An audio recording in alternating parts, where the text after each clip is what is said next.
Hello friend नमस्कार। आज के আমি আপনাদেরকে দেখাবো লাউ শাকের ডুগা কি করে রান্না করতে হয়। এখানে দেখতে পারো আমার বাড়ির লাউ শাক আছে, একটা গাছ হয়েছে লাউ শাকের, সেই গাছ থেকে আমি কিছু ডুগা কেটে নেব। যে কয়টা ডুগা লাগবে সেই কয়টা ডুগা কেটে নেব। এখানে দেখতে পারো কত সুন্দর মানে লাউ শাকের ডুগা হয়েছে।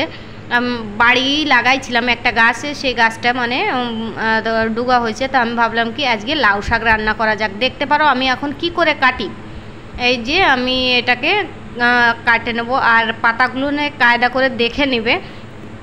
পোকা থাকে কিন্তু লাউ শাকের পাতায় কিন্তু খুবই পোকা থাকে, ছোটো ছোটো হারা হারা কি পোকা থাকে। ওই পোকাগুলো কিন্তু কায়দা করে দেখে বাছে তারপরে নিবে। দেখতে পারো আমি লাউ শাকের ডুগাটা এমন করে কেটে নিচ্ছি। কাটে মানে উপর থেকে অল্প অল্প ছাল যেটা সেটা একটু ফেলে দিবে।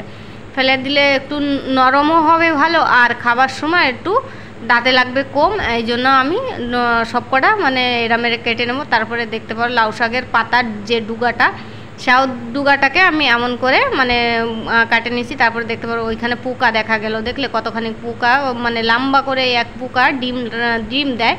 সেই পোকাগুলো আমি ফেলে দিলাম। তারপরে আমি এটাকে কায়দা করে বাছে তা নিয়ে নেব, এমন করে কেটে নেব। আমি লাউ শাকের পাতা আর ডুগা আর লাউ শাকের পাতার ডুগাটা এমন করে সবগুলো আমি এমন করে পুরো কাটে একদম সাফ করে নেব। আর পাতাগুলোকে কিন্তু কায়দা করে দেখবে তোমরা, একটা পাতাও যেন এমন করে রাখবে না কি হ্যাঁ এতে কিছু নাই, দেখা যাচ্ছে না কিছু নাই, এটাকে দিয়ে দিই। ওতে কিন্তু ছোট ছোট হারা হারা হোয়াইট হোয়াইট পোকা থাকে, কিন্তু সেই পোকাটা কিন্তু দেখাও যায় না আর বোঝাও যায় না কি এতে পোকা আছে। এই জন্য এটা একটু কায়দা করে দেখে নেবে আর এমন করে কাটে নেবে। ডুগাগুলো এমন করে কাটলে কিন্তু খেতে ভালো লাগে, আর ঝাল লবণ সবই ডুগার মধ্যে যায়। না এমন করে যদি ছিলকাটা না ফেলো তাহলে লবণটা একটু কম যায়, ঝালটাও একটু কম লাগে ওতে। তারপর আমি এগুলো কাটে ধুয়ে বাছে কায়দা করে নিয়ে নেব। আর এখানে আমি কড়াইতে দিয়ে দিচ্ছি জলটাকে আমি উতরে নেব। এতে দিয়ে দিচ্ছি পরিমাণ মতো লবণ, তারপরে দিয়ে দেব হলুদটাকে দেখতে পারো হলুদ যেটুক চাই সেটুক হলুদ দিয়ে দিচ্ছি। আর এখানে আমি পাতা আলাদা করে নিচ্ছি, আর ডুগা আর আলুগুলো আলাদা করে নিয়ে নিচ্ছি।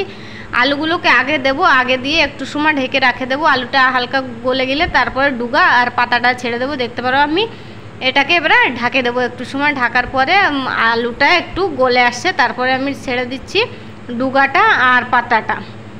ডুগা আর পাতাটা ঢাকে দেওয়ার পরে ঢাকে দেবো। ওটাকে একটু ঢাকে দেবো, আঁচটাকে একটু স্লো করে দেবো। দেওয়ার পরে এখানে দেখতে পারে এখানে আছে রসুন আর মির্চা।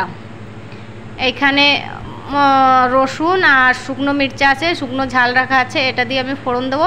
যার যার কাঁচা ঝাল ভালো লাগে সে কাঁচা ঝাল দিয়ে ফোড়ন দেবে। আমার বাড়িতে কাঁচা ঝাল খতম হয়ে গেছিলো, এই জন্য আমি শুকনো ঝাল দিয়ে আমি ফোড়ন দিচ্ছি। আর এখানে দেখতে পারো রসুন আর কিছু জিরে ছাড়ে দিচ্ছি। যদি জিরে পছন্দ না হয় পাঁচ ফোড়ন দিয়ে দিবা।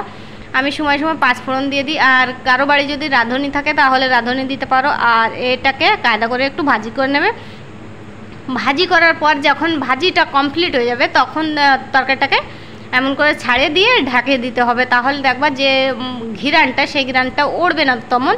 দেখতে পাবো কালারটা কত সুন্দর কালার হয়েছে, আর রান্নাটাও কিন্তু খুব সুন্দর রান্না হয়েছে, আর খেতেও কিন্তু খুবই ভালো লাগে। দেখতে পারো আমার রান্নাটা কমপ্লিট হয়ে আসছে, কত সুন্দর কালার হয়েছে দেখতে পারো। এবার আমার রান্নাটা এটা কমপ্লিট হয়ে গেছে, এক কথায় এটাকে আমি নামাই নেব। আর এটাকে একটু সব কিছু গলে গেলে এটাকে একটু ঘুরে ঘুরে গাঢ় বানিয়ে নেবে। আর দেখো আমার রান্নাটা কমপ্লিট হয়ে গেছে। কেমন হয়েছে প্লিজ কমেন্ট করবেন, ফলো করবেন, শেয়ার করবেন। ভালো লাগলে প্লিজ